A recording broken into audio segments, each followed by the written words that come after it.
এই বন্ধুগণ, welcome back to my channel SRP Soumen আর welcome back to fresh and new blog. তো তোমরা সবাই কেমন আছো? আশা করি সবাই খুবই ভালো আছো, আর আমিও খুব ভালো আছি। তো বন্ধুরা, আজকে এসছি আমার দাদার শ্বশুরবাড়িতে।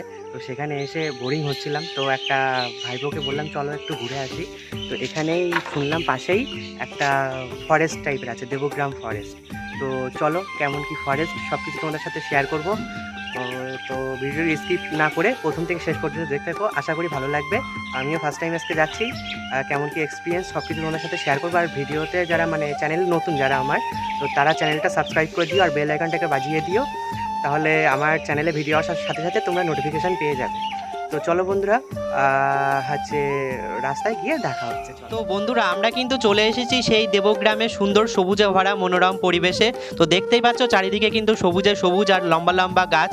তো আমরা স্কুটি নিয়েই ভেতরের দিকে প্রবেশ করলাম, কেননা দেখলাম ভেতরে কোনো কাদা নেই। যেহেতু আমরা যেদিন গিয়েছিলাম তার 2-3 দিন আগে বৃষ্টি হচ্ছে, তো সেহেতু আমি একটু ভাবছিলাম যে ভেতরের দিকে কোনো কাদা আছে কি না। তো এসে দেখলাম না, কোনো ব্যাপারই না, স্কুটি নিয়ে যাওয়াই যায় ভেতরে। তো তোমরাও এরকম বাইক নিয়ে স্কুটি নিয়ে অনায়াসেই কিন্তু এই ফরেস্টের মধ্যে প্রবেশ করতে পারো। বন্ধুরা, তোমরা তোমাদের ইচ্ছা মতো এখানে বাইক স্কুটি নিয়ে আসতে পারো, তাতে কোনো কিন্তু অসুবিধা হবে না আশা করি। যে এত লম্বা লম্বা গাছগুলো, তার উপরে খোলা আকাশ, পুরো খুব সুন্দর মনোরম পরিবেশ। আর এখানে এসে আমি শুনতে পেলাম যেটা, তো এখানে নাকি যেমন তোমার ভ্যালেন্টাইন্স ডে, তারপরে সরস্বতী পুজো, কোনো অনুষ্ঠানের সময় এখানে প্রচুর পরিমাণে লোক হয়। আর পিকনিকের সিজনে কিন্তু এখানে প্রচুর পরিমাণে পিকনিকও হয়। তো জঙ্গলটা কিন্তু দেখতে পাচ্ছ বন্ধুরা, কোনো নোংরা না, একদম পুরো পরিষ্কার পরিচ্ছন্ন। তো এখানে মনে হয় পরিষ্কার পরিচ্ছন্ন করবার জন্য লোক আছে, আমার তো যে দেখে সেরকমই মনে হলো আর কি। তো তোমরাও পিকনিকের সিজনে এসে কিন্তু এখানে পিকনিক করতে পারো সুন্দর মনোরম পরিবেশে। আমার কিন্তু খুব ভালো লেগেছে। তো তোমাদের কেমন লাগছে জায়গাটা দেখে, তো কমেন্টে কিন্তু সবাই জানিও। বন্ধুরা, তোমরা যারা যারা এখানে আসতে চাও, তো তাদের জন্য আমি পথ নির্দেশটা বলে দিচ্ছি।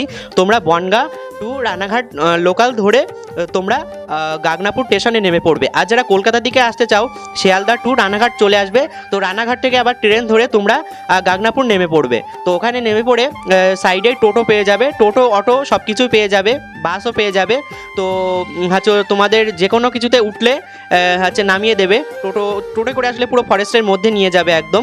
তো সেক্ষেত্রে হয়তো তোমাদের জনপ্রতি ভাড়া এক একজনের 20 টাকা কিংবা 25 টাকা করে পড়বে হয়তো এরকম। তো আর দেখতেই পাচ্ছ, চলো বন্ধুরা, সামনের পরিবেশটা তো আরও বেশি সুন্দর। আর দেখো, এখানে আমরা যেরকম ঘুরতে এসেছি, আরও এখানকার লোকাল ছেলেপিলেরা ঘুরতে এসছে। তো চলো বন্ধুরা, সামনে নাকি শুনলাম একটা উঁচু মাটির ডিবি টাইপের আছে, তো সেটাও দেখবো কেমন কি দেখতে লাগে। বললো প্রচুর নাকি উঁচু। আর বন্ধুরা, সাইডে যে গাছগুলো ভেঙে পড়ে আছে যেগুলো দেখতে পাচ্ছ, তো এগুলো কিন্তু আমফান ঝড়ের সময় ভেঙে পড়ে গিয়েছিল। তো তারই ভগ্নাবশেষ কিন্তু এখনও রয়ে গেছে আমাদের পশ্চিমবঙ্গের উপর। তো চলো বন্ধুরা, এবার আমরা প্রায় সেই মাটির ডিবিটার কাছে চলে এসেছি। তো চলো এবার যাওয়া যাক। আমরা স্কুটিটা রেখে এবার ওপরের দিকে উঠবো। এই যে চলে এসেছি, এইবারই ওপরের দিকে উঠবো। চলো বন্ধুরা,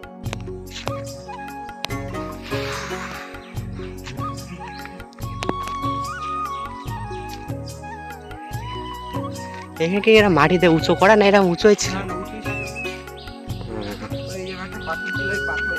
পাথর যে জিনিসের ছোঁয়া সেই জিনিস শোনা যায়।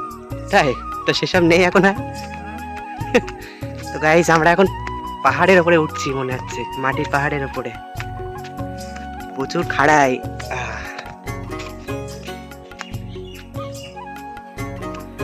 ও ওয়াও,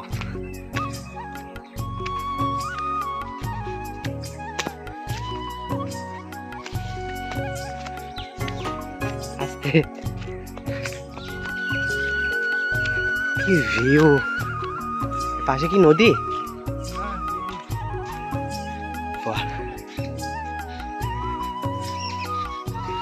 হ্যাঁ, শুধু চারিদিকে ভিউটা দেখো একবার।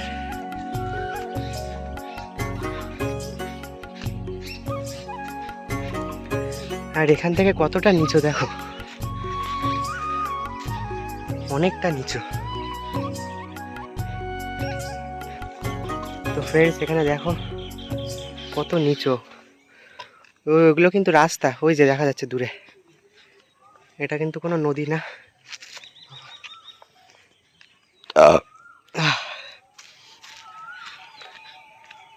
ভিউটা সেই লাগে বন্ধুরা। ফরেস্টটা দেখে কিন্তু আমার তো খুবই ভালো লাগলো। তো তোমাদের কেমন লাগলো দেখে কমেন্টে কিন্তু সবাই অবশ্যই জানিও। তো দেখা হচ্ছে নতুন একটা ভিডিওতে। এখনকার জন্য বাই, চলো টাটা।